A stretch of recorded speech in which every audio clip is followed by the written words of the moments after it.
Hello friends, સ્વાગત છે તમારું ભાવિકાસ ફૂડ મેજિક ગુજરાતીમાં. હું છું ભાવિકા. આજે તમારી સાથે એકદમ નવી જ રીતના મકાઈના શાકની રેસીપી લઈને આવી છું. તમે જોઈ શકો છો કેપ્સિકમ, ટામેટા, ડુંગળી, આદુ મરચાંની પેસ્ટ અને ટમેટાની પ્યુરી આપણે અહીંયા બનાવીને તૈયાર જ રાખી હતી. અને મકાઈને આપણે મીઠું અને આપણે હળદર નાખી અને બાફી લેવાની છે. તો હવે આપણે એનો વઘાર કરીશું.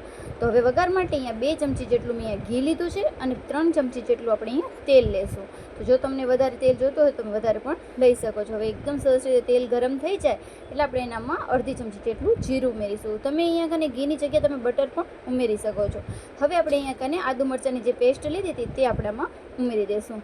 લસણથી પણ આમાં જે લસણની પેસ્ટ આવે તો પણ સ્વાદ ખૂબ જ સરસ લાગે છે, પણ મેં અહીંયા ખાલી આદુ અને મરચાંની પેસ્ટ જ લીધી છે. નાના મોટા સૌને ભાવે ને એવું સ્વાદિષ્ટ એકદમ ક્રીમી એવું આ મકાઈનું શાક બનીને તૈયાર થવાનું છે. તો મારી રીતે એકવાર જરૂરથી બનાવીને ટ્રાય કરજો.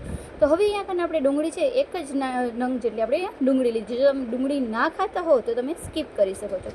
હવે એકદમ સરસ રીતે ડુંગળી સતળાઈ જાય ત્યાં સુધી આપણે સાતળશું. તમે જોઈ શકો છો એકદમ ડુંગળી હવે બ્રાઉન થાય પછી આપણે આગળની પ્રોસેસ કરીશું. તમે ચાહો તો ડુંગળીની પ્યુરી પણ કરી શકો છો, પણ જો ડુંગળી તમે આવી રીતના સમારીને રાખશો ને તો પણ એકદમ ક્રન્ચી લાગશે. તો હવે આપણે 2 નંગ જેટલા નાના અહીંયા ઝીણા સમારેલા ટામેટા, 1 નંગ જેટલું આપણે અહીંયા કેપ્સિકમ ઝીણો સમારેલું લીધું છે. હવે એકદમ સરસ રીતે એને પણ સાતળી દઈશું. તમે લોકો કઈ રીતે મકાઈનું શાક બનાવજો તમે પ્લીઝ કમેન્ટમાં જરૂર મને જણાવજો. તો હવે એકદમ સરસ રીતે આ બધા હવે આપણે અહીંયા કને આપણે ચડવા દેવાના છે. તો એકદમ સરસ રીતે કૂક થઈ જાય ત્યાં સુધી આપણે ઢાંકી અને 5 મિનિટ સુધી રહેવા દઈશું. તો તમે જોઈ શકો છો 5 કે 2 મિનિટમાં જ આપણા એકદમ સરસ રીતે ટામેટા અને કેપ્સિકમ ચડવા લાગે છે. હવે જે આપણે ટામેટાની પ્યુરી બનાવી છે 3 થી 4 નાનકા આપણે અહીંયા ટામેટાની પ્યુરી બનાવી છે તે આપણામાં ઉમેરી દઈશું. તો હવે એકદમ સરસ રીતે ટામેટાની પ્યુરી પણ એકદમ સરસ એની જે કચાશ છે તે દૂર થઈ જાય ત્યાં સુધી આને કૂક કરવાની છે. તો તમે ચાહો તો આનામાં કાજુ પલાળેલા અને મગજતરીના બી એની પર તમે પેસ્ટ બનાવીને નાખશો તો પણ ખૂબ જ સરસ લાગે છે, પણ મેં અહીંયા બધું સ્કીપ કર્યું છે.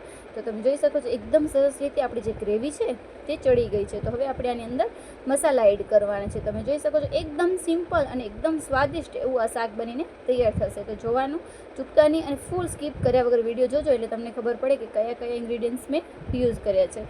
તો હવે આપણે અહીંયા મસાલા કરવાના છે. તો આપણે અડધી ચમચી જેટલું આપણે અહીંયા કને હળદર પાવડર લઈશું અને 2 ચમચી જેટલું અહીંયા હું લાલ મરચું લઉં છું. તો લાલ મરચું તમારું કેવું તીખોસ છે એ પ્રમાણે લેવાનું છે. તો અહીંયા કને આપણું મીડિયમ મરચું છે તો આપણે અહીંયા 2 ચમચી જેટલું લાલ મરચું લઈશું. 2 ચમચી જેટલું આપણે અહીંયા ધાણા જીરું પાવડર ઉમેરીશું. ધાણા જીરું પાવડર ઉમેરવાથી સ્વાદ શાકનું ખૂબ જ એવું સરસ લાગે છે.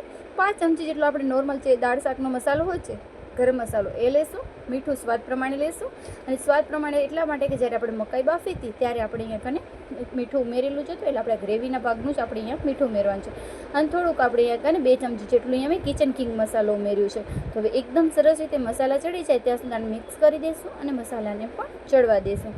તો એકદમ સરસ રીતે મસાલા ચડી જાય પછી આપણે આગળની પ્રોસેસ કરીશું. જો બાળકો પણ ઘણી વખત મકાઈ ભાવતી હોય છે પણ મકાઈનું શાક એટલે લોકોને નવે લાગતી હોય છે, પણ જો તમે આ રીતે મકાઈનું શાક બનાવીને દેશો ને તો બાળકો પણ ખૂબ ચાહથી ખાઈ લેશે.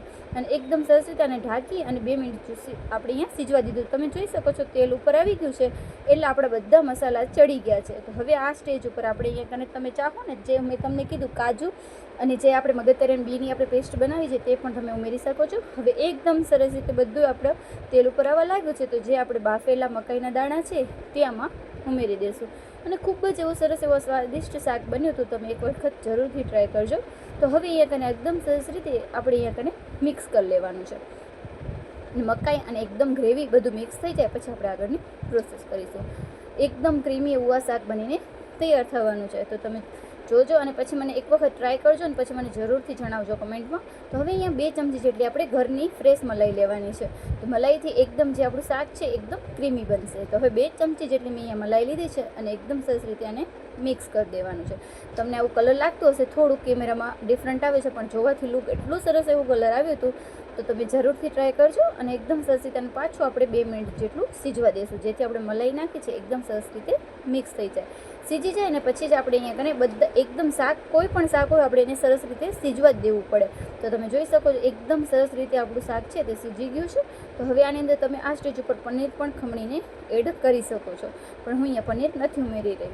તો એકદમ સરસ રીતે જો તમે પનીરને ઉમેરશો ને તો પણ ખૂબ જ સરસ સ્વાદ લાગશે.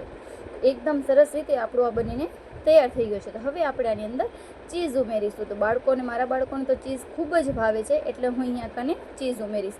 થોડુંક અત્યારે ઉમેરીશ, જ્યારે એ લોકો જમવા બેસશે ને ત્યારે પણ ઉપર થોડુંક છીણી આપવાનું છે, એટલા માટે અહીંયા મેં થોડુંક જ ઉમેર્યું છે. અને આપણે અહીંયા લીલા કોથમીરથી ગાર્નિશ કરીશું ને લીલી કોથમીર ઉમેરીશું, જેથી એકદમ સરસ રીતે સ્વાદ પણ આવે ને દેખાવ પણ ખૂબ જ સરસ લાગે. તો તમે જોઈ શકો છો એકદમ સ્વાદિષ્ટ એવું આ 10 મિનિટમાં તૈયાર થઈ જતું મકાઈનું શાકની રેસીપી તમને કેવી લાગી ને પ્લીઝ કમેન્ટમાં જરૂર જણાવજો. અને વિડીયો પસંદ આવે તો લાઇક, શેર એન્ડ સબસ્ક્રાઈબ કરવાનું ના ભૂલતા, અને વિડીયો આવી જ રીતના જોતા રહેજો. Thank you so much video જોવા માટે.